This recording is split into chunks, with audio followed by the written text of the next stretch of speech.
Hi hello नमस्कार. मी Dhanashree पाठारी. Star प्रवाहवर लवकरच नवीन मालिका येते, बाई तुझा आशीर्वाद, आणि त्याच निमित्ताने त्या मालिकेचे कलाकार माझ्या सोबत आहेत. सगळ्यात आधी तर खूप खूप स्वागत तुमचं. आणि धन्यवाद. कसे आहात? आम्ही छान म्हणजे छान मस्त मजेत. आणि सिरियल येते बाई तुझा आशीर्वाद ही स्टार प्रवाहावर लवकरच, तर किती एक्साइटमेंट आहे. खूप आहे.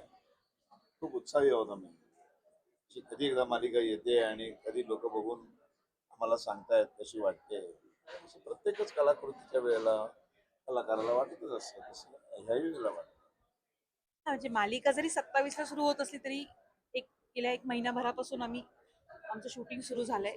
तर ते कसं दिसणार आहे ते आम्ही पण बघायला उत्सुक आहोत की हे कसं दिसतंय, काय जे आम्ही केले गेल्या महिन्याभरापासून आणि जे पुढे आम्ही करणार आहोत त्याच्यामुळे उत्सुकता आहेच. बाई तुझा आशीर्वाद ही सिरियलचं जे टायटल आहे, त्या टायटल वरूनच बऱ्यापैकी सिरियलचं समजते की संकल्पना काय असणार आहे. तरी पण तुमच्या मते काय आहे, म्हणजे बाई तुझं जे आशीर्वाद ह्या सिरियल मध्ये काय प्रेक्षकांना नव्याने बघायला मिळणार आहे? मगाशी ते जे म्हणाले ते फार महत्वाचं आहे की अशी एकमेव मालिका आहे की बाई तुझा आशीर्वाद जरी असला तरी त्या घरामध्ये सासूच नाही आहे. आणि ती काय त्यामुळे ती नणंदच नाही आहे. तरी पण तेव्हा बाई, सासू आणि नणंदेकडनं जो छळ होतो असं साधारण दाखवलं जातं, ह्यातलं काहीच घडणार नाहीये. आणि त्यामुळे तरीही अजून बाईचा इंटरेस्टिंग आशीर्वाद असणार आहे. आहे. त्यामुळे हे काय आहे, हे फार मोठं काय म्हणतात त्याला कुतूहलाचा विषय आहे. म्हणून आम्ही तो सांगत नाही, तो तुम्ही बघा. अवनीचे आई वडील म्हणून तुम्ही मालिकेमध्ये दिसणार आहात, तर कशी भूमिका असणार आहे तुमची? खूप छान भूमिका आहे आमची. कठोर बाप आहे, पण तो खूप तेवढा हळवा पण आहे. आणि त्याला मुलांचं हित काय ते कळतं असं त्याला वाटतं. हे जनरेशन गॅप आहे, त्या पिढी मधला बदल आहे, तो संघर्ष आहे, तो आहे सगळं.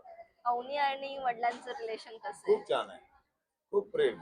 बाकी घरामध्ये कोणालाही तो एवढं स्वातंत्र्य देत नाही एवढं त्यांनी अवनीला दिलेलं आहे. ओके. हा. म्हणजे मी म्हणेन की त्यांच्या एका नजरेवर मी आहे की चला म्हटलं की मी चलेन, पण तीच एक आहे की जी बाबा थांबा 5 मिनिटं म्हटल्यानंतर ते थांबतील तिच्यासाठी. हा. ओके. आणि आई कशी आहे अवनीची? आई प्रेमळ आहे, तिचं मुलांवरती खूप जीव आहे. अवनी जे काही शिकली आहे किंवा तिला जे काही करायचंय त्याच्यात तिच्या सोबत आहे, पण तिने काहीही पुढचं करताना करिअर म्हणा किंवा काय करताना तिने ते वडिलांच्या परवानगीने करावं एवढीच तिची अपेक्षा आहे, कारण तिचे बाबा तिच्यासाठी कायम चांगलंच करणार याची खात्री आहे. प्रत्येक घराचा कणा हा स्त्री असते, आणि ह्या सिरियल मध्ये पण सिरियलचा टायटल म्हणजे सिरियलच मध्यवर्ती त्याच्यावर आहे असं आपण म्हणू शकतो. आणि तुम्ही पण अवनीच्या आईची भूमिका करताय, तर तितकंच कणखर ते कॅरेक्टर आहे का? आहे पण अ, आपण म्हणतो ना की घरात अशा पण काही म्हणजे आता काही पूर्वीच्या घरात असं असायचं ना की काही बायका असं की ज्याला से नसायचं की आम्ही काय जे म्हणतील ते म्हणतील ते तसंच.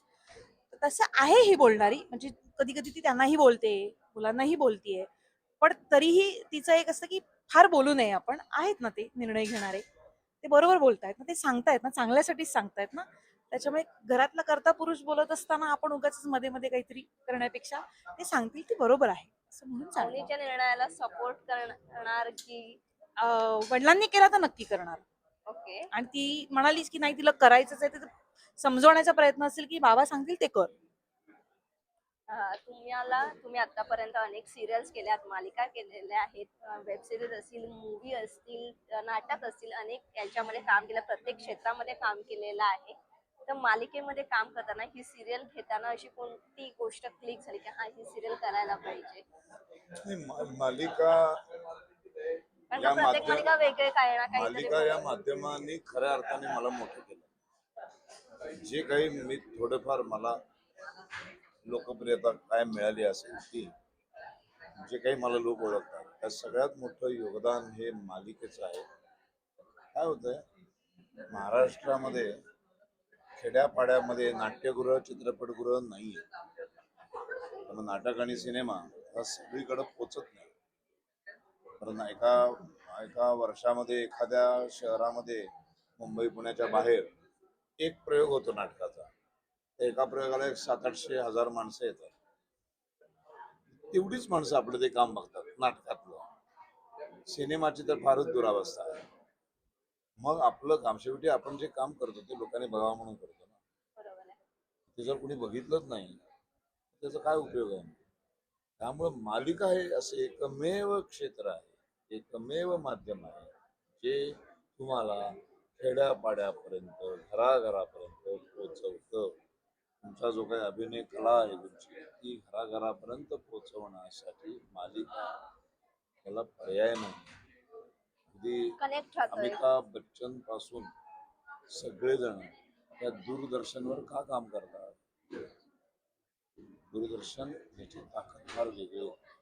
आणि आम्ही तर त्याच्यातनंच मोठे झालो. आता जर बाई तुझा आशीर्वाद आहे ह्या सिरियलला एका शब्दात वर्णन करायचं असलं कसं कराल? बाई तुझा आशीर्वाद. आणि बाईच्या आशीर्वादाशिवाय काहीच होत नाही. काहीच होत नाही. बरोबर आहे. तुमच्या आयुष्यात अशी कोणती व्यक्ती आहे स्त्री जी तुम्हाला तुमच्या पाठीशी नेहमी असते? माझी आई कायम आणि आता लग्नानंतर पत्नी. माझी तुमच्या? पण आई म्हणजे आता ती नसली तरी ती आहे. ओके. प्रेक्षकांना काय सांगाल? काही नाही 27 एप्रिल पासून स्टार प्रवाह या वाहिनीवर रात्री 10 वाजता आमची मालिका येते. मालिकेचं नाव आहे बाई तुझा आशीर्वाद. थँक्यू. खूप खूप शुभेच्छा तुमच्या मालिकेसाठी आणि असेच आम्हाला पुढचे एपिसोड किंवा पुढचं शूट करण्यासाठी येऊ दे. या नक्की नक्की नक्की या. थँक्यू. Thank you so much.